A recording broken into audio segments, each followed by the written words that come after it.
All right, Krystal, what's on your radar? Well, the New York Times finally got around to covering Tara Reade's sexual assault allegation against Joe Biden, and as Sagar would say, once again, they've really covered themselves in glory. Biden's campaign does deny those allegations. But boy, this article really has it all. Suspicious timing, whataboutism, secret edits, and of course, absolutely blatant hypocrisy. I guess they were finally successfully shamed into at least acknowledging that the allegation exists, but the mental gymnastics they go through to absolve Biden not only does a disservice to Ms. Reade and to the American public, but seriously undermines whatever remaining credibility the Times had when it comes to reporting in a fair and impartial manner on these sorts of claims. So here's the story. It's by Sydney Ember and Lisa Lehrer. It's called Examining Tara Reade's Sexual Assault Allegation Against Joe Biden. And even the subhead is loaded. It says Ms. Reade, a former Senate aide, has accused Mr. Biden of assaulting her in '93 and says she told others about it. A Biden spokeswoman said the allegation is false and former Senate office staff members do not recall such an incident. Why would the office staff recall an incident that they were not part of and did not witness and that Tara never said she told them about? Let's start, though, with the timing. Are you at all surprised that the Times waited until Joe's only remaining competitor had dropped from the race? As friend of the show, Brianna Joy Gray points out, well, it took the Times more than 2.5 weeks after Katie Halper's interview posted and after Ryan Grimm's story posted. Compare that to the only 2 days that it took for the Times to pick up the ball after Ryan's story about the Kavanaugh allegation. Gee, wonder why. In the piece, though, they assure readers that, quote, soon after Ms. Reade made the new allegation, the Times began reporting on her account and seeking corroboration through interviews, documents, and other sources. And look, in fairness, these things do take some time to report out. But it sure does seem like a big coincidence that the story drops on Easter Sunday, mere days after Bernie Sanders officially exits the race, leaving Democrats with no other options than the deeply flawed Biden, especially when it took no time at all for the Times to spin up a story on the Kavanaugh allegations of Dr. Ford and also Deborah Ramirez after those came to light. The timing is not the only area where Tara received disparate treatment, not by a long shot. Remember the context here. Tara actually has more contemporaneous evidence than Dr. Ford ever did. Leland Kaiser, the friend that Dr. Ford says she was with the night of the alleged assault, does not recall being at a party like the one Dr. Ford described and does not believe that she ever met Brett Kavanaugh. On the other hand, according to the New York Times, a friend of Tara's and a brother of Tara's both recalled being told of that incident regarding Tara and Joe Biden at the time when it allegedly occurred. Now look, that doesn't mean that either incident happened or didn't happen. But when it comes to weighing those allegations, one clearly has more backup than the other. In addition, the Times actually confirms another important part of Tara's story. Tara had mentioned previously that after complaining of sexual harassment, she was effectively demoted.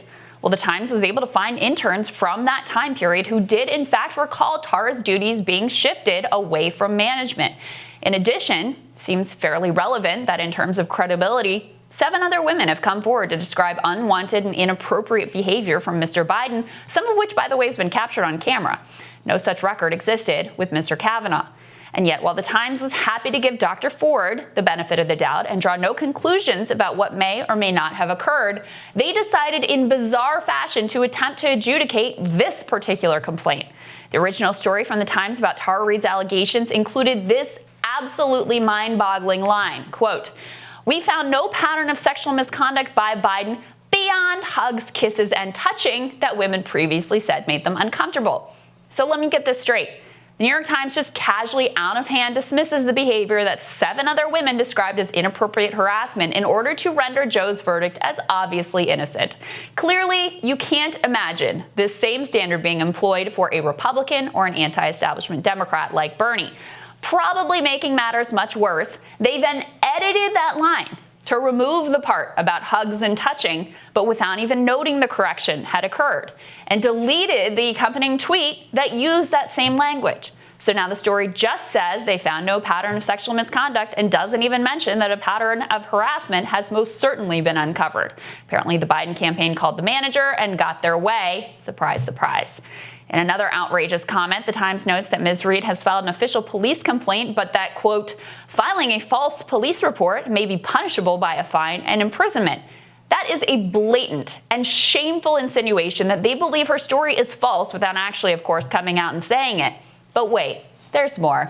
just to make sure you're absolutely clear-eyed about the fact that even if you do believe Tara, in spite of the Times doing their level best to dismiss her out of hand, that your only other candidate option, Donald Trump, is way, way worse. In a paragraph that serves no discernible other purpose, they write, quote, President Trump has been accused of sexual assault and misconduct by more than a dozen women who've described a pattern of behavior that went far beyond the allegations against Mr. Biden. The president also directed illegal payments, including $130,000 to a pornographic film actress, Stormy Daniels. Please tell me, pray tell, what exactly Stormy Daniels has to do with whatever happened between Joe Biden and Tara Reade back in 1993. Do these people think that we're idiots? Do they think we're not going to notice how they find every possible way to dismiss the allegations of a woman who happens to be accusing a man that they support? Do they think they can just pronounce, we found no pattern of sexual misconduct, with a hand wave about the other kissy-touchy stuff that some people complained about? Look, whether you believe Tara or not, whether you believe Dr. Ford or not, it doesn't serve women to be so blatantly hypocritical and apply such obvious double standards, even going so far as making hidden edits to try to cover your tracks. In fact, it serves no one and nothing for the most prestigious paper in the country to serve so blatantly as a propaganda wing of the Democratic establishment, carrying their water, explaining away their sins, and always with the obvious subtext, well, at least they're better than Trump. And here's the thing, Sagar, and this is what we've tried to be consistent with say. You can have a standard that says, we're going to take women seriously, we're going to err on the side of believing what they have to say. You have to apply that consistently. Or you can have a standard that says, we're going to apply a very critical eye to these allegations. We're going to try to find the weak points and point out the holes.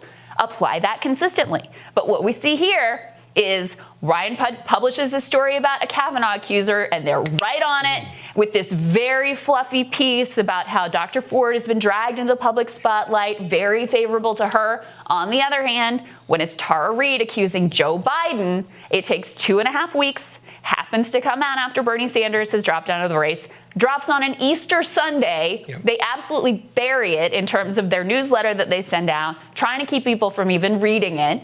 And then the treatment of Tara is so critical, and they find everything they can to provide exculpatory information for Joe Biden. Never happened that way with Brett Kavanaugh. No, it didn't. And that's the most outrageous and infuriating part. I went back and I looked, which is, first of all, let's start with the very couple things. The headline. Right. Examining Tara Reade's allegation. Oh, first of all, the reader might ask, who is Tara Reade? This is the first time the New York Times has ever covered Tara Reade. Yeah. Now, I went back to Julie Swetnick's allegation against Brett Kavanaugh, which is an outright lie. And it was said, third woman accuses Brett Kavanaugh of sexual assault. Why was the headline not Joe Biden accused of sexual assault? First of all, that's the number one thing that they start with. Then let's go in. Like you said, false testifying, or they say filing a false police report is a crime. Okay. When I was around in this town during the Kavanaugh, they said that Dr. Ford testifying before Congress was proof that she was not lying, because testifying before Congress is a crime. And who would ever do something that was a crime? Literally, the same people, the same words, line by line. This report is a blatant cover-up for the Joe Biden campaign. And the timing. This thing has been out there for almost a month. Why does it magically just appears? Same thing in the Washington Post. First mention of the thing ever before in the Washington Post. Dropped last night. It is this is the thing. It's a conspiracy. It's an actual conspiracy by these journalists, by these papers, to cover up this allegation until it mattered. And then, whenever it came time to do it, to clear his name. Explicitly. Why were those Trump paragraphs in there? What does that have to do with anything? That was maybe my favorite part. Exactly. Because the bottom line is always, yeah, but what are you going to do? Because on the other side, you got no other choice. Mm-hmm. This guy's way worse. That's the only purpose that serves. And it's just so blatantly obvious what they're trying to do. Like, number one, okay, we don't really believe her to start with. But even if you do believe her, what are you going to do? You're stuck with Joe. So suck it up and vote Joe. That's always the bottom line, is suck it up and vote Joe. If you don't believe her, just say it. There are actually a lot of people out there on the right who are just like, I don't believe Dr. Ford. And they were vilified for it. Rape apologists. I mean, truly had reputations destroyed forever. And yet these people, they're dancing around it. They don't believe her. That's the truth. Despite the fact, as you said, in terms of contemporaneous evidence, and as these things go, by the standards that they set in their Kavanaugh coverage and during the Me Too era, far more credible from that point of view. And it just demonstrates what, that famous Lindsey Graham moment from all of this is that it was all about power from the very beginning, is that so much of it was just about weaponizing these things in order to use as power. And line by line, these same media outlets, by the way, where's Ronan Farrow? Where is Jane Mayer? Where are all of these so-called journalism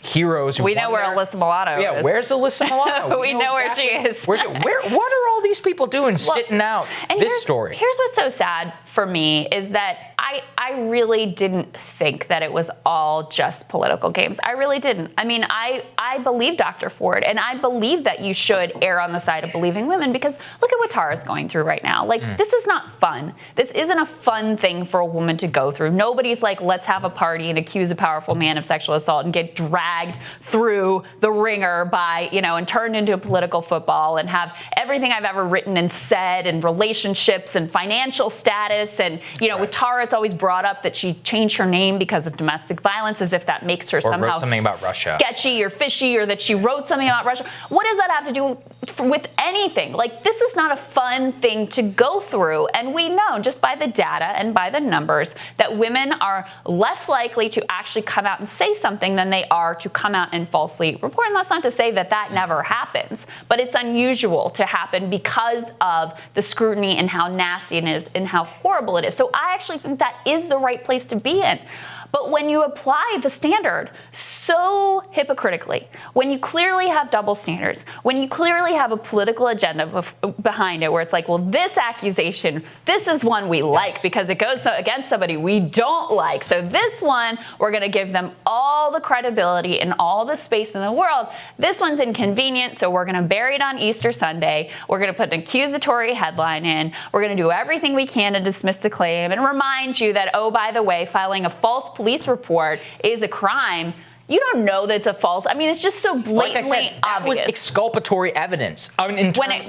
That there were consequences. Line by line, the headline, from the way that they write the story, the fact that they, basically the Biden campaign obviously went apoplectic over that line. The New York Times, this is dystopian, Orwellian. They delete the sentence, delete the tweet. It's just gone from the cover. No acknowledgement. Anything. Yeah. And it's just, you can see this all play out. It is such a disgraceful situation. And it's what I was talking about in my radar, is that these media people, it's just like Hillary. They did the Hillary campaign never forgave the Times for breaking that private email server. And then the Times never forgave itself and went out of its way to try to forgive. It's just the same self-flagellate about how. So sorry. Yeah, we've examining our coverage that led to Donald Trump's election.